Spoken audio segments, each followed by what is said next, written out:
Hi, welcome to another episode of Hot Takes. Now, you can see from the thumbnail that I want to talk about Rachel Reeves and how she's got it spectacularly wrong again. But before we get into that, just want to drop a bit of news. It actually broke a little while ago, but it's worth the telling.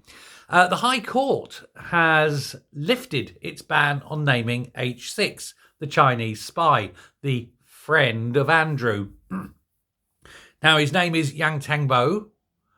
Means nothing. Doesn't mean anything. What's important, though, is the High Court lifted the injunction on naming him and basically said that the reason was that they knew they couldn't withhold it because so many MPs were prepared to name him in Parliament that it would have made the injunction pointless.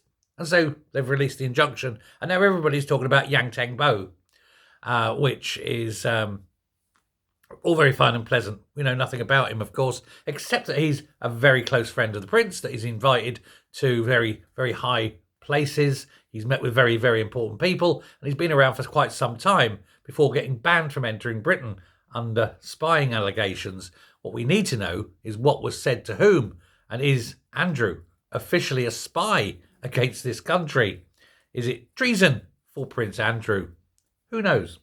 Anyway, that is a story that's going to break and we'll run with later. What we've got here is the main story for the video, which is Rachel Reeves again.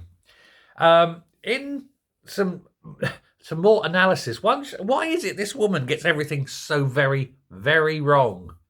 I mean, without fail, it's always wrong. So we're talking about IHT, which apparently stands for inheritance tax, but I don't know what the H stands for. But the CBI, their economics department, the Confederation of British Industries, their economics and accountancy department, statistical analysis and that sort of thing, has taken a look at the numbers that they're pushing forward. That Reeves said, "Oh, this, and this, and we're going to do with it." Right. And these redesigns of IHT by the Treasury basically don't add up. And well, it's turned out that it's actually going to cost the Treasury more than $1 billion, more than it's going to bring in. That's these changes. Implementing these changes is going to lose the Treasury £1 billion. It's genius, isn't it? This isn't the first thing that she's done that's going to cost more than leaving it alone. The VAT on schools, on private schools, that's going to cost more to implement than it's going to bring in. And now these changes to IHT. Now, the economists at the CBI say that 125,000, in excess of 125,000 jobs will be lost as a result of the tax, with a 2.6 billion reduction in the tax revenue from this. This will be a loss of economic activity. So not only is it the direct result of those 125,000 plus jobs gone, but also further activity down the line as it's sort of the money would otherwise stream down, go downstream, being spent in shops and bars and buying restaurants and things like that. 85% of family businesses surveyed plan to decrease their investments, and 54% say they were going to cut jobs because of it. This is just madness. This is what happens when you get a woman who over eggs her CV, pretends that she's something she's not.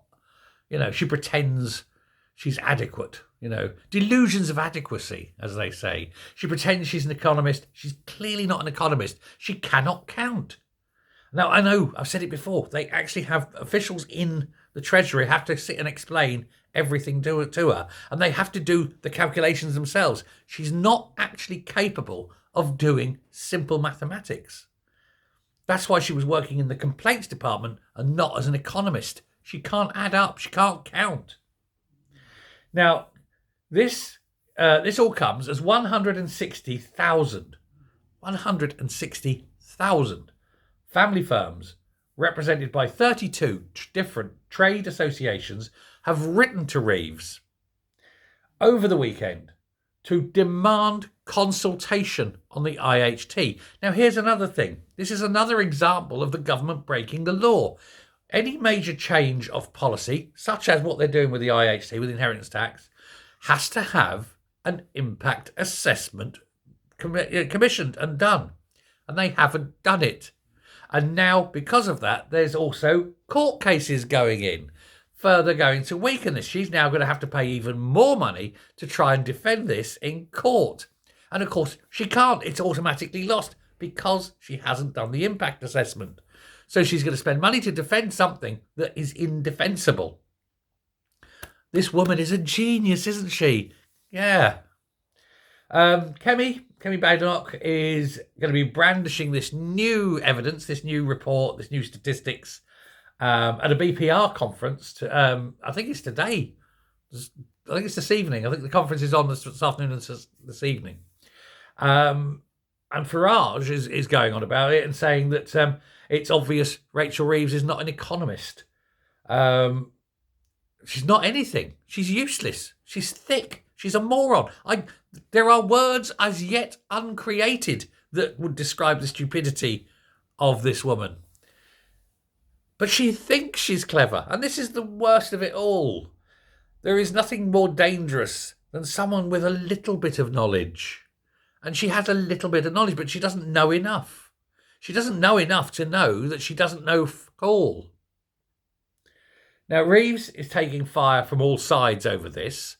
Obviously, the opposition parties are dead against it. Families are against it. Businesses are against it. Industry is against it. The accountancy professions are against it. The economists are against it. People within government, in the Treasury, the officials, the civil service, they're all against it. Even people in her own party are against it. I mean, DEFRA, the whole government department, and it has its own minister.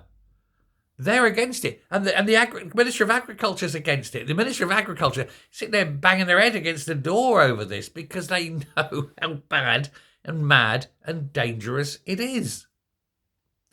But you see, you can't tell her because she's not capable of understanding. Literally too stupid for the role in which she's found herself. And look at the damage that's happening. Look around. Every single thing is falling apart. Now, I actually think it's deliberate. I truly believe that Labour have got a scorched earth policy. The destruction of Britain is their sole concern. And I see no way out. Let me know what you think. Thanks a lot. Bye.